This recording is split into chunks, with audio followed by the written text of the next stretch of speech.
Okay, I think let's get started. I don't know who is going to join us on Zoom. It's only Ho. Can you hear me, Ho?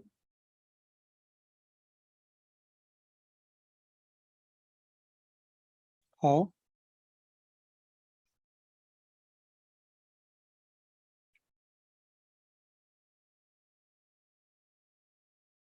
Most likely Jamila might join us. So Professor Mules is not here today. So I'm going to host the discussion. She's traveling. Hi, morning. Hello, good morning, Professor Yusuf. Yeah.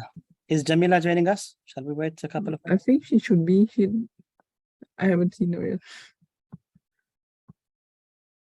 Okay, let's give it one more minute and then we can start. So we have two presentations today, I think, research presentation.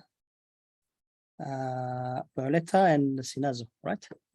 So do you have the PowerPoint with you, or you can, if you want, you can put it on the Google Drive so that you can retrieve it from here.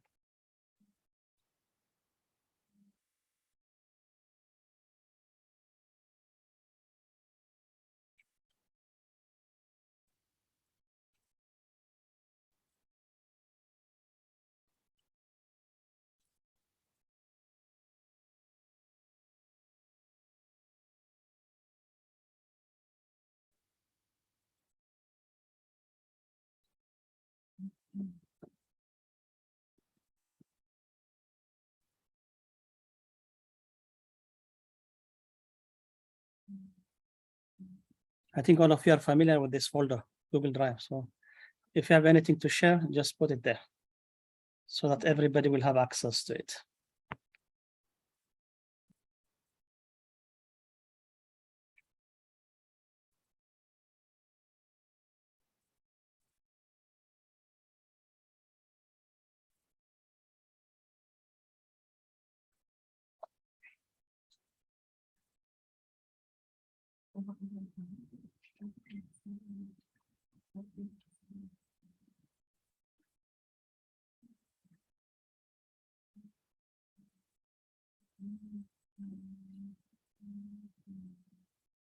If not, you can bring it with a flash drive. We can use my laptop.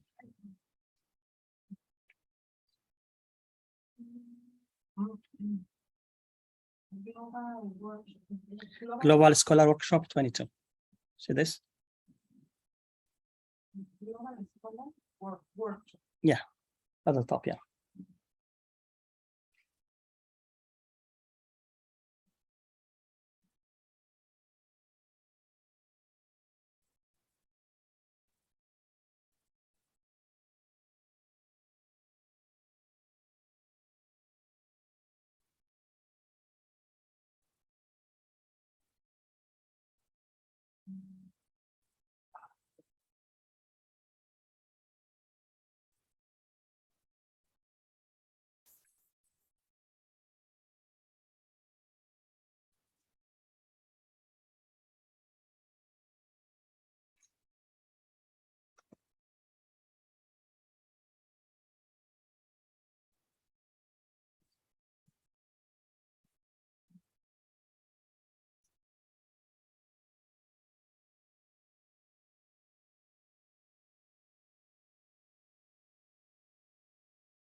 This one here?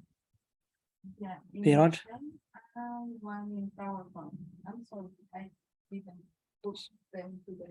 Yeah, I have got only one of them, VROD. Excel. So shall I open this? Yeah. In Excel, and one in PowerPoint. I'm sorry, I didn't. No problem. Okay, you can take the floor.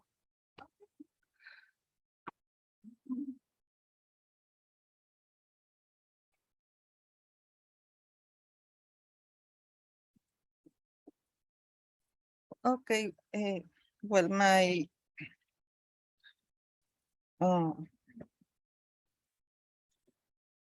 my research is about how I don't know. This is not complete. A graph. Yeah, the graph is. The Let graph me download.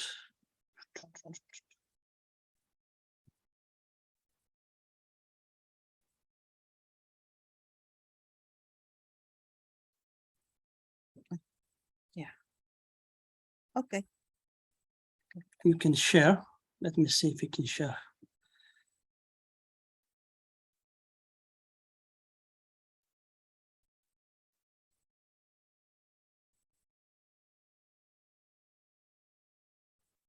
Can you see it, Juan? Yes, I can see it. Thank you.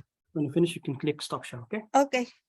Well, my research is about how the public expenses, women's public expenses of Mexican government are affecting employment.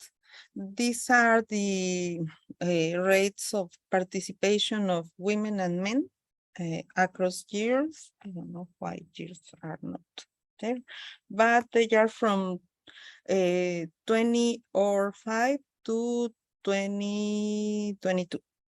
And the red line is women and the blue line are men, and the gap is closing. So I want to know how this is the gap, the employment gender gap. So it has improved along the years, and I want to know how the public expenses are impacting this.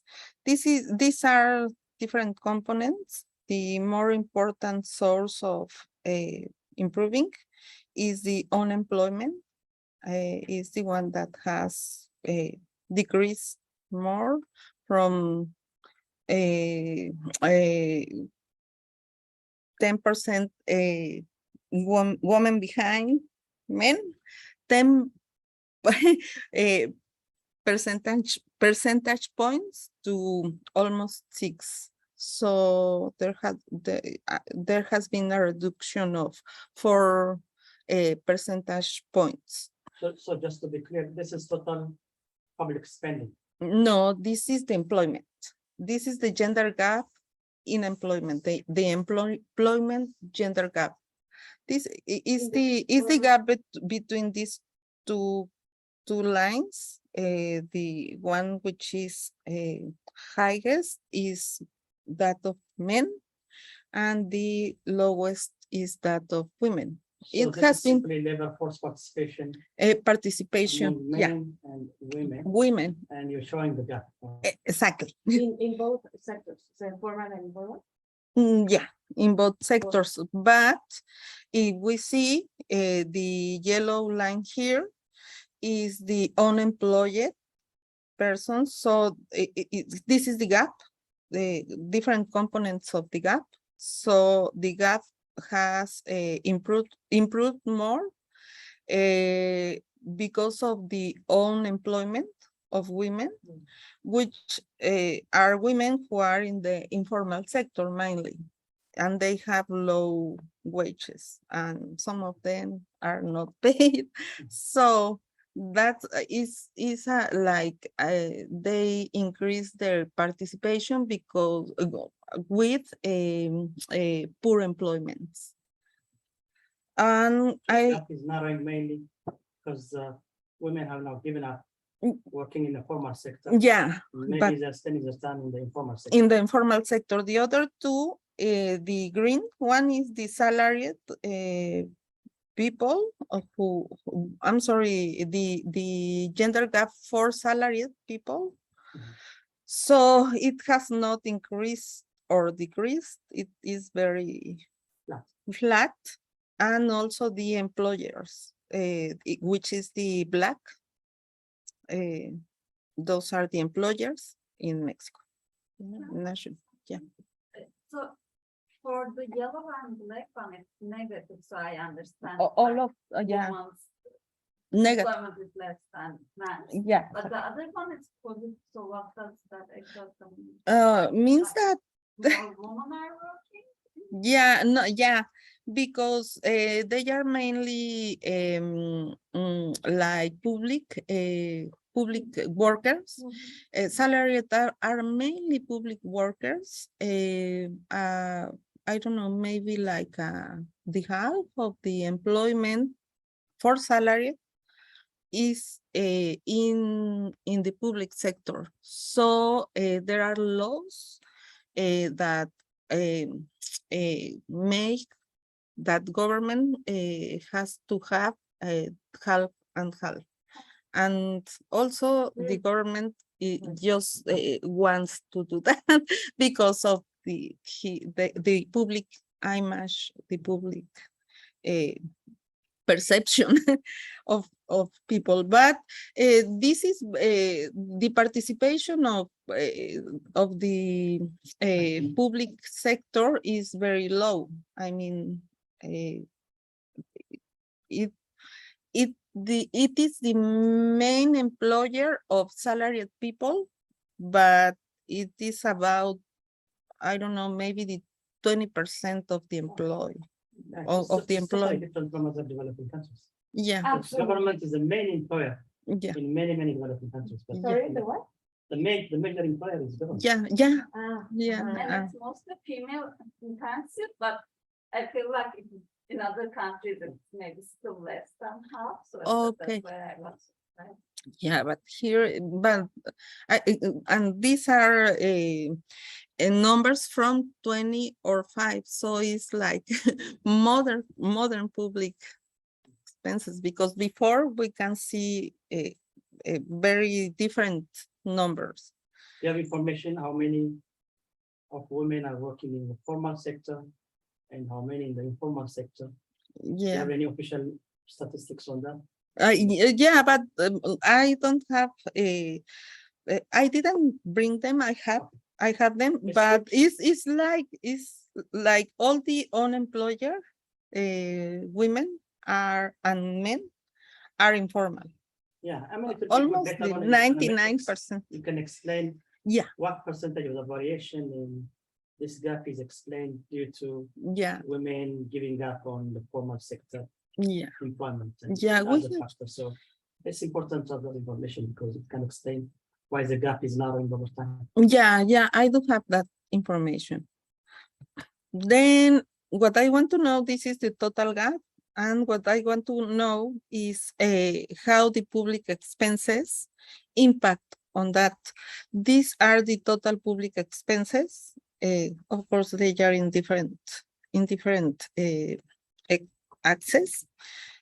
Because the public expenses are positive, is the participation on in the GDP of public expenses, which is the red line, and the blue line is the gender gap. It's in the negative X. So I want to know if general public expenses has accounted more than women's public expenses. These are the women's public expenses. Of course, their participation in the total is very low. It started from 0.09 of GDP, and it increased to a half of the GDP. So it's very low against the total expenses are 24.5 of the GDP. So I want to know if these public expenses account for something. I mean, if they really are making some difference, it is important to maintain this kind of budget. Here is You against have the components of this yeah, public expense on women. What are the components? yeah, I am going to show that, and that is what I have in this is against And the unemployed. Yeah, I want to ask about that, like, what do you mean with women's public budget? I mean, what is included there? Yeah, I Maybe am you can going to explain show. a little bit more, because I don't get if you are analyzing just the women that works for the government. No, No. no, is the annex number 13, do you know? Annex number 13. What is that? Well, in 2011, women went to the Congress and they asked to the deputies and to the Congress, they open a budget only for women. And that's women. And I am going to show what. So you are analyzing this budget that was given in 2011 11, yeah, to the women. to the women. What for? I- What was the- this budget? a lot of things. They include subsidize, they include productive projects, the budget for which is given, yeah, for women start productive projects. It includes also, well, I will show a little bit. You don't have the data, I didn't mind. Oh, I'm sorry. I'm sorry. Where should I go? Oh my God. I don't know where to go. Yeah, Excel. next, yeah. Yeah, but I want to open the PowerPoint From from your PC? from the Google Drive. you have that? Yeah. Yeah, I'm sorry. I couldn't put No, together no problem. all the Because I graphs. couldn't see that one in the Google Drive. No, it's here. That's why I was going there. I'm sorry. Oh, no problem. I think I opened that Google. It's here. Yeah. Okay. So I have only three Oh files. I my don't know. God. Let me see. It's over there. It's here. Yeah, one here? it's that. Yeah, So let me stop sharing this one and open that one. yeah.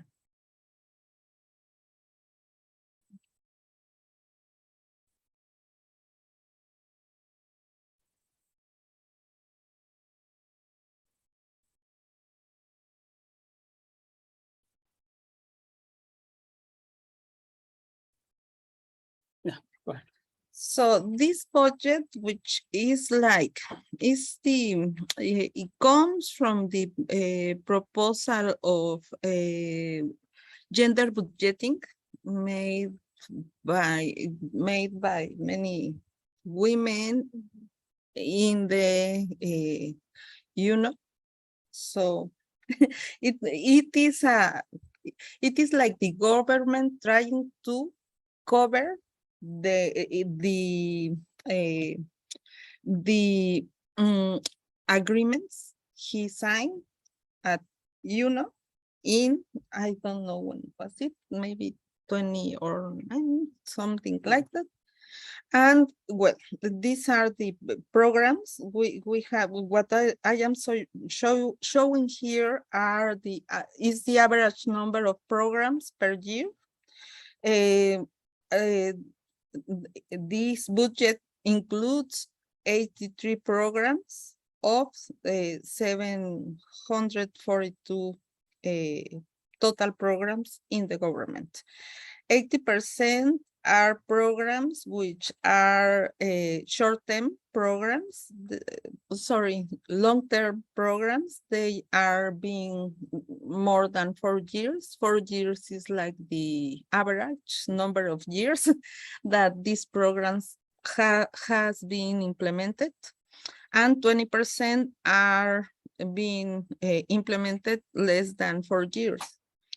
But the problem is that these programs, which are short-term in the yellow part, have the 76% of the total budget. So the majority of this budget is concentrated in short-term programs, and they only attend the 9.5 of people attended. So it's like, I don't know, I don't see that it is healthy for these programs, because they are mainly short-term programs the number of programs are mainly long-term, but the budget is concentrated in short-term programs, and they attend only 9.5% of all the people included in So those in terms programs. of job creation, these short-term programs are not that much important because No. total No, number of people participate in the yeah, no job creation or benefits received by the people. Sorry. And Sí. one question, all of these programs in the first slide. So these programs are all the programs in the government. No, No, this is just the programs of the. for women, yeah. Okay, okay. They are 83 of 742 programs, which are all the programs. 742 programs are all the programs per year in the And government. per year, but only 83 are for women. Yeah, only 83. okay. It was supposed that it should be a budget that should be included in all the programs Mhm. of the government, because the idea is that this budget spread along all the government, but it only happened in the first years, maybe the 3-4 first years, and then it started to go down. Yeah. So this is the budget I have here. I'm There's sorry if you, something- Sorry, yeah. there's just something that I don't know if it's gonna have a huge impact on your research.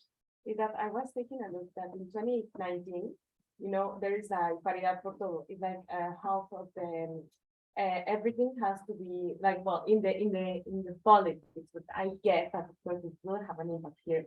Is the fact that in politics now everything has to be 50% male, 50% female. So, but as a law, as constitutional law, Mhm. and this was in 2019. And as you are analyzing programs before 2019, I don't know if, because I can see on your graphs that from 2019, there was an increase of the participation of women, that Mhm. this Mhm. it's a major thing that happened that can show something extremely different from what you are looking. So it's a policy shift. Yeah. Yes. Yeah, she can capture later on with, she's doing more analysis using statistics or econometrics. You can confirm that as well. Okay. It'll be interesting to look at that. Yeah. So maybe I don't know what I can see well is that of the long-term programs, some of them even some of them were canceled before after 2016. So in reality, we have only these two first programs which has been present all the time since the start. This is the number of persons who were affected because of the cancellation because the programs were canceled. The problem is that when these programs are canceled, the people lost the benefit. I mean, the new programs do not cover the same people. And these people is people who is very poor. So they tend to be very affected because they lost the money or the services they receive. So here we can see in average each year, the government attends 152 millions of people, is like a people by service. So, and 137.5 0.5 millions are people who were attended by long-term programs, and only 14.5 were people who were attended by short-term programs. So they have a very low cover of these people. Here there are the programs canceled before in 2016 and 2017. These are the programs that include attending the environment, infrastructure, microcredits, social economy, which is like a social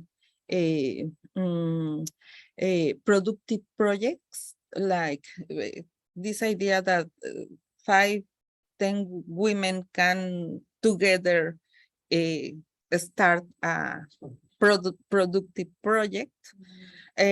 Also, the work is mainly training, reproductive health, general health. One of the reproductive health is the name, is the one with the more. Yeah, is like contraceptive, health, and family planning, abortion. Oh, but we have to remember that abortion started, I don't know when it started, but it was not legal in Mexico. I think, I don't remember. But yeah, it should include abortion, but I'm not sure that public hospitals in Mexico attend abortion. I think it's more like family planning. Then general health, reproductive health, pregnancy control, and gender general, like mainly promotion and education on gender topics. These programs were canceled in 2019, which were including house construction, obesity and diabetes health, temporal employment, and some expenses in the Congress, mainly for the training about gender topics. These programs are those that were not canceled, and they have increasing budget, and they are concentrated in child care services, as you can see, social economy, which is a budget, as I said, that gives money to more than one woman to make them have an own employment, create an own employment. General health and childcare. Those are the programs who are the programs that has lasting more time and have received more budget, increasing budget. These are also the same. They include also scholarships, vaccination, attending HIV, and attending the transversalization process or gender process. And these are the programs which were not long lasting, which were of short term. It includes many kinds of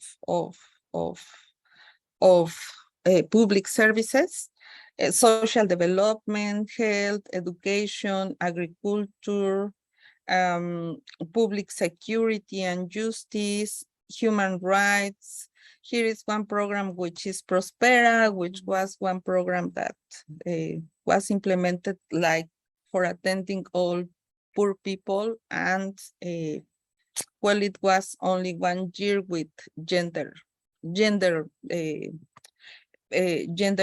budget, army, administration, tourism.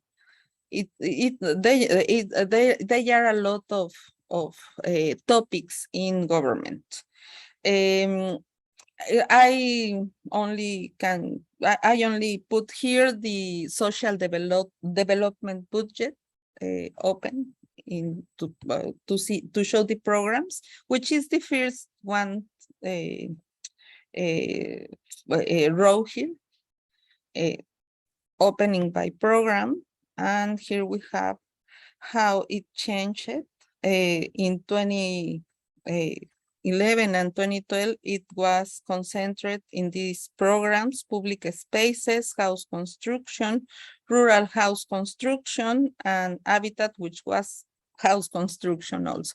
Then from 2013 to 2016, it went to insurance women who were head of their household.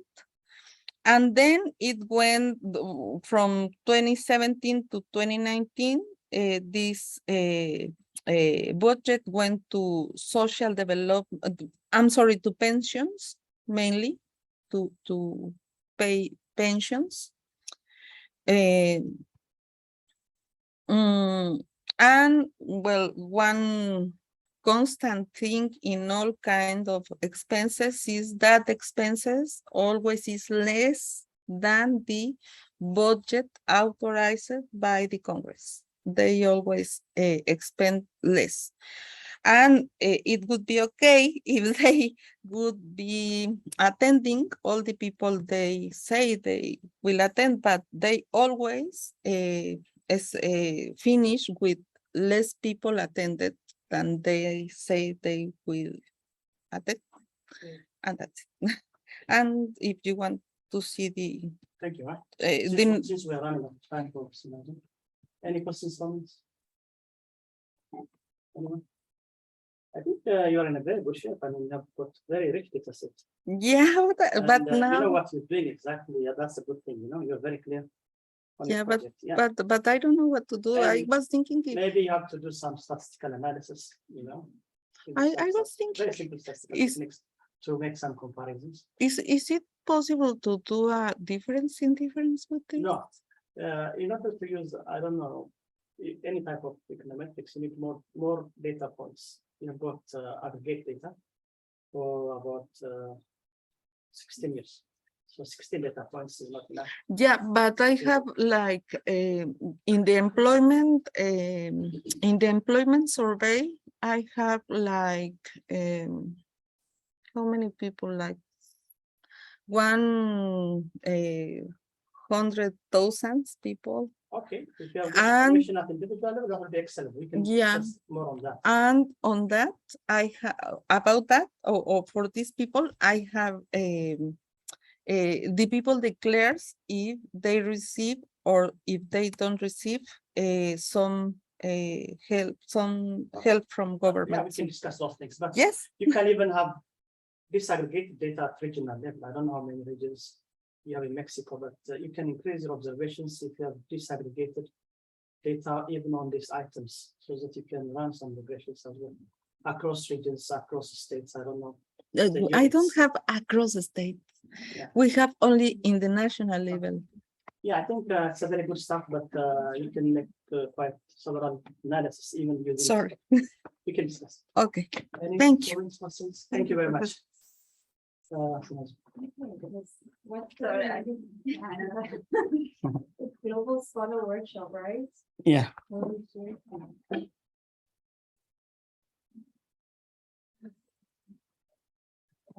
Let me see.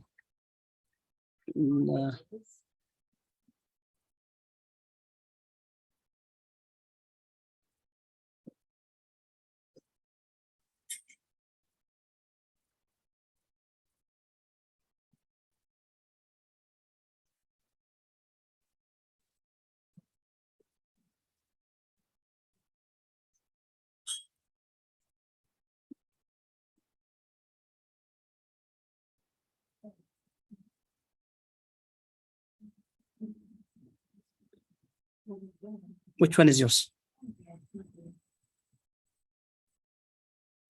I have only these 4 files. Do you have a flash disk? You can then put it here on this folder.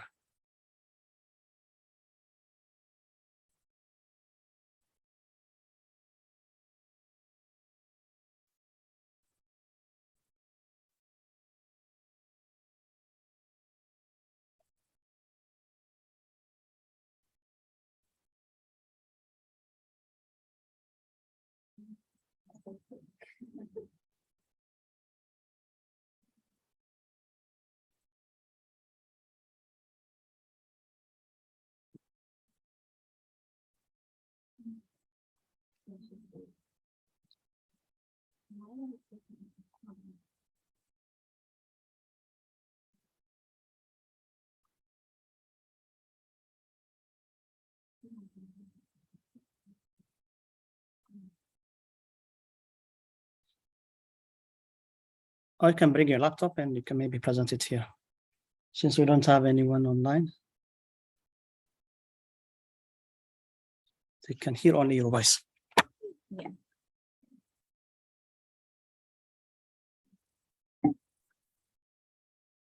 It's okay.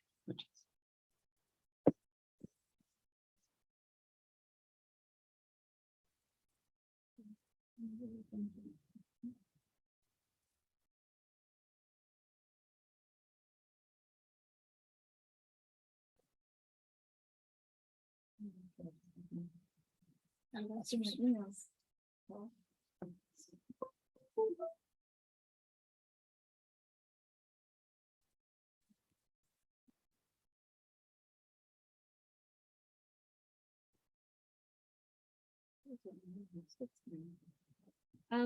Hi everyone. So basically, I don't have a PowerPoint, nor do I have a data yet.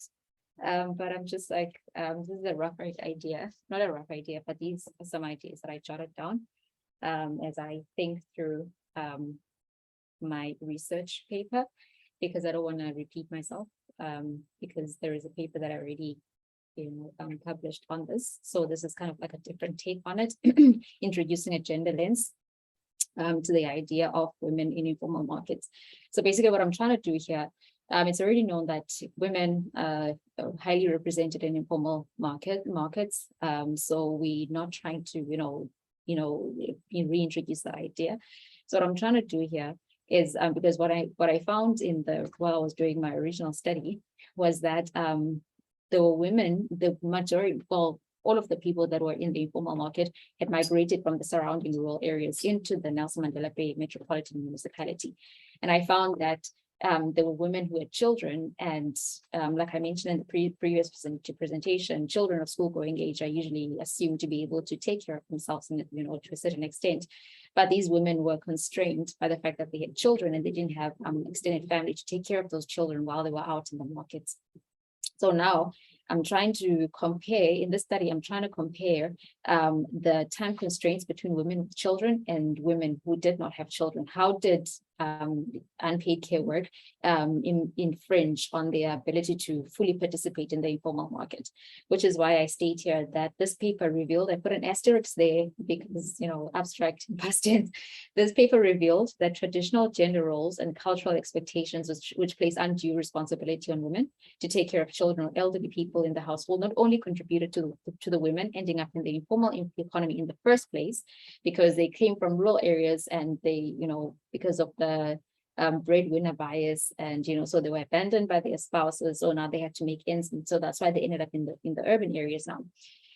So it not only affected their ability to earn income, but it also affected the their ability to earn income even through informal means. Sorry, something about my words. So the questions that I asked myself, like trying to conceptualize this whole idea, is how did unpaid care work duties affect the informal market incomes of the women with children? So now I'm going to be comparing the incomes of the women who had children with those with women who had no children. So how, based on the time spent on informal market activities. So can the income lost be grounds for arguing for the provision of childcare for women in informal markets, since the informal sector is estimated to employ at least 18% of those who are not in the informal, in the formal sector in South Africa. So that's the differences in income. So in the original study, there were 38 participants overall, men and women, but there were only 27 women. So in this study, I'll be looking at both married women and women who are the heads of their households. The reason I did that distinction, I'm going to be making that distinction, is because women, female-headed households are more susceptible to poverty. So it fits into the literature narrative of that. So these women, or the 38 participants, were spread across the 3 market activities, which is the harvesting of the prickly pear, going into the field and picking the fruit, the wild fruit, and transporting. And what I found was that for transporters, there were only 3 people, and 2 of them were men, and only 1 of them was a woman. And also she was married, so the car was actually owned by her husband. And then the selling of the prickly pear, those who didn't have transport, they had to use public transportation, or they had to walk from the harvesting sites and to where they'd be selling it. So that was also another time constraint now, because that's we only have like 24 hours in a day. So is that from a pilot study? So 38 participants. No, it They was have a actually bigger a sample. new study, the full study, yeah. The full study, 38 participants. So migrants from the rural regions, as I already mentioned. So now how I'm going to be using the sustainable livelihoods framework in this case is that it has all these different components. So the one that I zoomed in on with the red circle, it shows like the different influences that either infringe or promote people's access to these different livelihood types, which is your human, your natural, your financial, your physical, and your social capital. But what I found was that culture, which is the influence of culture and traditions, which would include unpaid care work and the undue responsibility that I just mentioned on women, was not included. Is often not included. Under this transforming structures and processes. So it's just this repetitive thing of women are highly represented, but we're not really digging deep into why are they highly represented in these markets, and as a result, why they often lack access to these livelihood assets. So the Sustainable Livelihoods Framework shows a network of interlinked influencing factors that affect households' decision for adopting their choice of livelihood strategies. So as I've just mentioned, what the transforming structures lacks. So now, basically, what I'm trying to do, what I'm trying to highlight here is through my research, this paper, is that we need to start questioning, the gender sensitivity of like sustainable livelihoods frameworks, because at different times, but of course, the DFID one is the one that's mostly used. So are they really gender sensitive? Are they sensitive to the plight of women? Are they focusing on that? Because, the opportunities available to men are not often the opportunities available to women for all these reasons that have been stated in literature, which is why women are often in informal markets. So this is the asset pentagon, which basically outlines all the different capital types, and these are just definitions that I provided just to jog my memory. And I mean, in informal markets, the capital assets that is often impacted is financial capital, because these are poor people, so the money that they receive, they spend it immediately, because it's basically survivalist livelihood strategy. So basically, like I mentioned earlier, so how was the women's access to these capital assets improved by their participation in the informal prickly pear market, if at all? Were there any differences in access between those with children and those without children? What was the source of these differences? So those are the things that I'm going to be unpacking through this research study. So why did I choose this research study?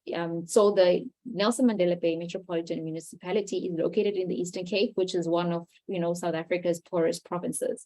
So it's very important to focus on that and also the fact that there are many rural areas in the Eastern Cape. So, and also the prickly pear, which is the study that this whole research was based on, is quite abundant in the Eastern Cape, and now there's like an agro-processing industry around it.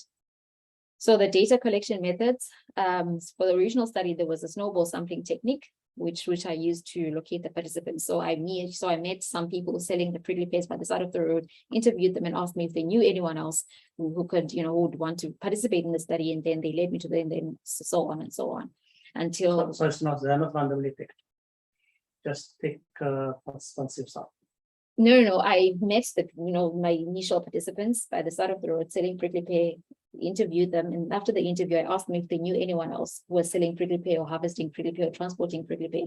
So they pointed me to the other people, like, oh, you'll find them selling at that spot. Then I would go to that spot, and after I was done with that interview, I'd ask them if they knew anyone else. So that's how I was able to find the people based on like their recommendations. How big is the market? Do you have It's- many participants? It's spread around the Nelson Mandela Bay, because there's some people who have the means to pay for public transportation, so they'll go and sell in the CBD, because in there they were able to command higher prices for the prickly pear compared to people who maybe had children. Mostly the women with children, like, I can't go too far, so I have to like sell like right outside my house or right outside the harvesting site, because at 2 o'clock I have to be back home, so that my child finds me at home. So yeah, so the primary data that was collected was basically the usual demographic data. So what I'll be adding is like the type of housing that they lived in, because the significance of the aspect of of housing is that people who migrate from rural areas to urban areas, they usually don't have the means to like buy a house, so they end up in informal settlements. So that's how we end up with the urban sprawl. So that's like going in a bit into geography. So yeah, so the number of children and their ages, and in this study, no children were over 18. None of the participants mentioned that they had any children who were over the age of 18. I mean, under the age of what you call toddlers, sorry.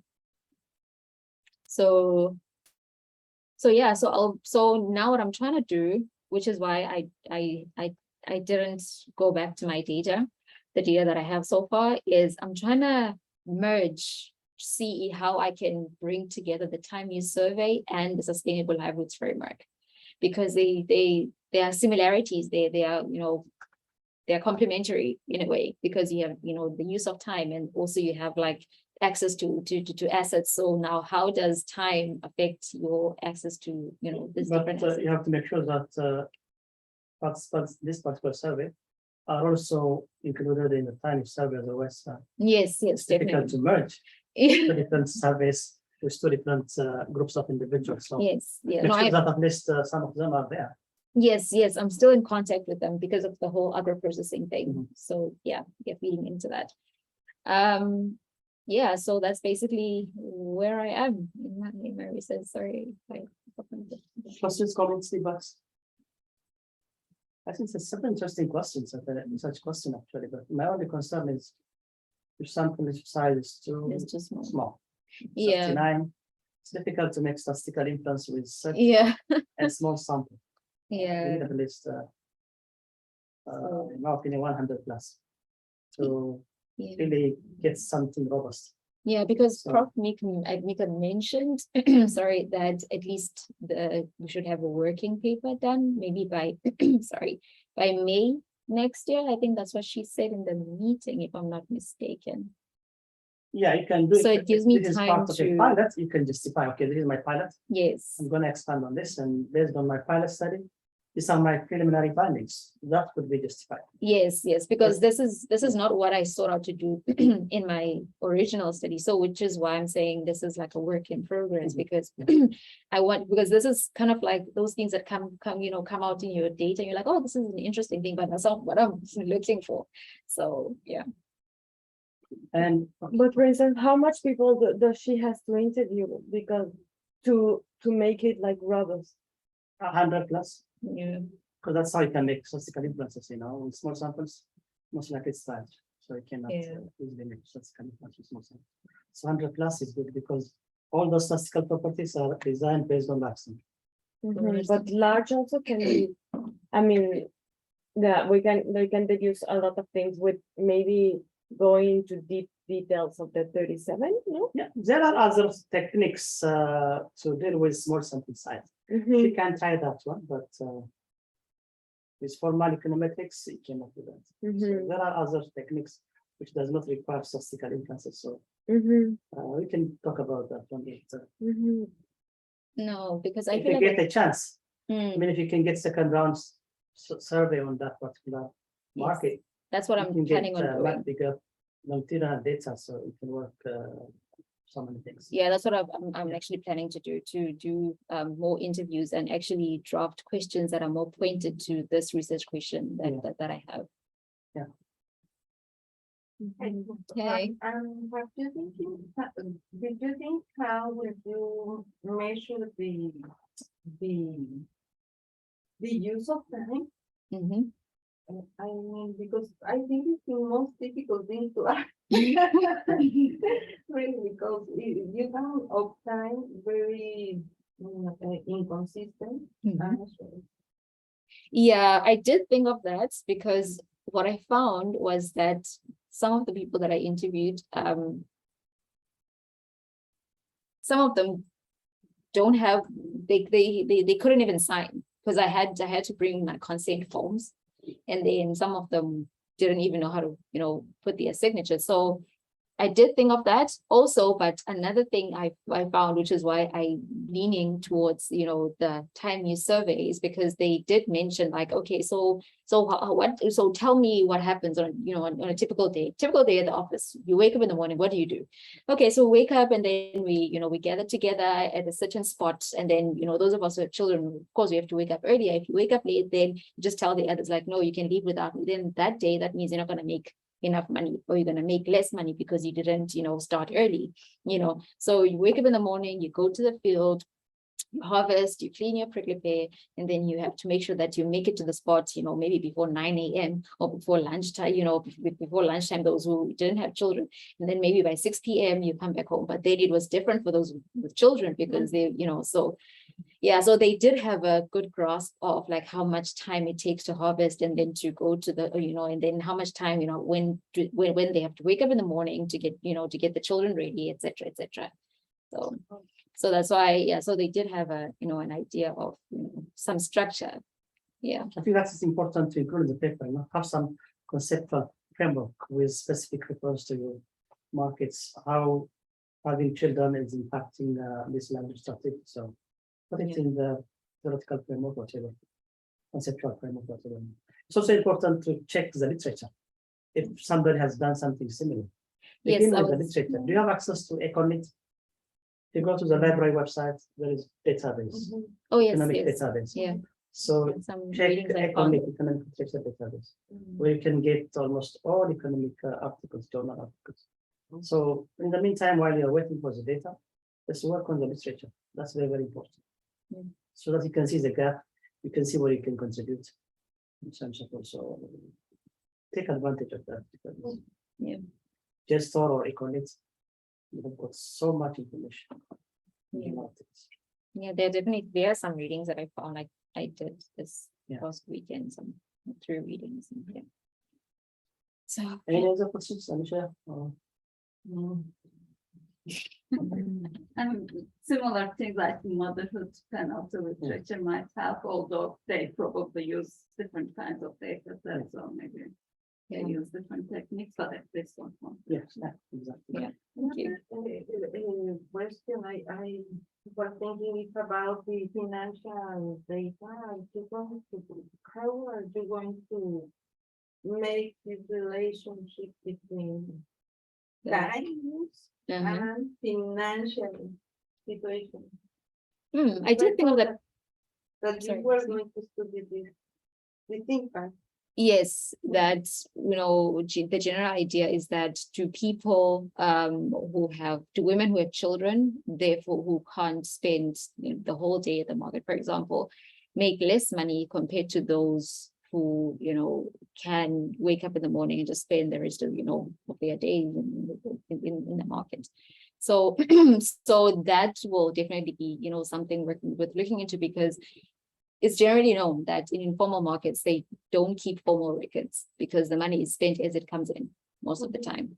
But then when I did, because I did ask them for their income, like, how do you make, on average per day and whatnot? They were able to give me some figures, for my original study. So that, okay, you know what, on a good day, if it's maybe the 25th of the month, it's payday, then I know that I'm going to make a killing, but then the beginning of the month, so it's all those things. They have a general, which I feel that, with a time use survey, it'll give more structure, because now they'll be like, okay, I actually, have to put a record down that, okay, so this is, yeah, so. Yeah, next time maybe you can present your survey and see Mhm. what information is included in your survey. Yeah. And we can suggest what you can do is in your available data. So Yeah. it's better if you can present the data as well, with some statistics. Even the questionnaire can tell us a lot. Okay. Anyone else? So we've got 4 minutes if you have any question. Otherwise, please put all the information on that Google Drive so that, everybody can have a look at it. They can give you feedbacks, They can see your progress as well. So it's better to put in the information on Google Drive for all of us. Yeah. What should I work for the next presentation? What should we get? I mean, in your case, I would go for example, a conceptual framework. You don't have conceptual. The research question is excellent, but you have to put it in a conceptual framework. Okay. From that conceptual framework, you can tell us about your hypothesis and how you will test your hypothesis as well. So that is something that you should do. Okay. Yeah. And the literature as well. Okay. Otherwise, I think your database is so rich, and both of you are very clear on your research agenda. So it's a very good first step, I think. Oh. But maybe you might get some feedback as well from Professor News if you put it on the Google Drive. Okay. All right. Okay. So if you don't have further questions, let's stop here for today. Hopefully, we'll see you next week on the syllabus, right?